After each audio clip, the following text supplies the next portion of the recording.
Жылдан мәлімдеме тарады.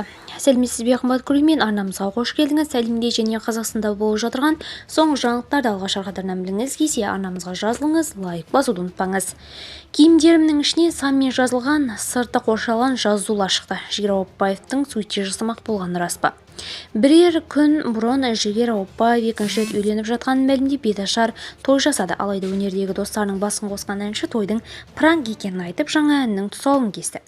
Өнер иесінің Анна Данчикоға берген сұхбатында айтқан сөзіне сенсек, ол өзінің сиқыр жасалғаннан кейін өнерден алшақтаған көрінеді. Халық бұл пранкты қалай қабылдайтынын білмеймін. Мақтай ма мақтай берсін, жамандай ма жамандай берсін. Себебі бұл менің өмірім. Өз амал дәптерлерім қандай амалдарға тоғытатынын олар өздері біледі. Мен өзім өнерді жақсы көремін. Біраздан бері сұхбат бермедім. 3 жылдың ішінде басымнан көп нәрсе өтті. Қазір қалыпқа келдім. Тіпті достармен де араласа алмай оқшауланып кеткен едім. Біраз уақыт ауырдым. Ашығын айтқанда менде сиқырлар болды. Денеме бесіздікке жасалған сиқырлардан біраз нәрселер шығып кетті. Осы нәрселерден аяқ алмай жүрдім. Сол мақсатта да умраға жиі бардым, дем салдырдым. Ән дайын тұрады, бірақ шығара алмай үйде жата бергім келді. Жұмыс бастайын десем өнбейді. Сондықтан үзілістер болып қалды дейді ол. Әнші өзіне сиқыр жасалғанын қалай түсінгенін де жасырмай баяндады. Өзімді өзім емес сияқты сезініп жүрдім. Мысалы, көлік айдап келе жатсам, өзім емес сияқты сырттан қарап отырғандай болып жүрдім. Достарым әңгіме айтып отырса, оларды ести алмай миыма кірмей кететін.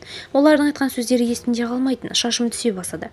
Бел жақтарыма көз сияқты қара нәрселер шыға бастады. Киімдерімнің ішіне санмен жазылған, сыртқы қоршалған жазулар шықты. Төсегімнің басынан көп иінелер тауып алдым. Суицидке дейін кетіп қала жазадым. 3 жыл үзілістен кейін халықтың алдына қайта шығу қиын. Көзден кетсең көңілден келесің деген бар. Бұл пранк халықтың назарын аудартатын нәрсе. Осы жылдың басында умраға барып үлкен кісіге дем салдырдым. Ол кісі тамақ арқылы жасалған деп бәрін айтты. Кім екенін сеземін.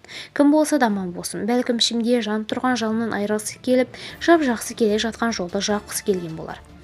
Жап-жақсы отбасымда жыратып, менің өмірден жоқ болып кетуімді қалаған шығар, дейді ол. Әнші бірінші отбасындағы балалармен қарым-қатынасы жақсы екенін айтты.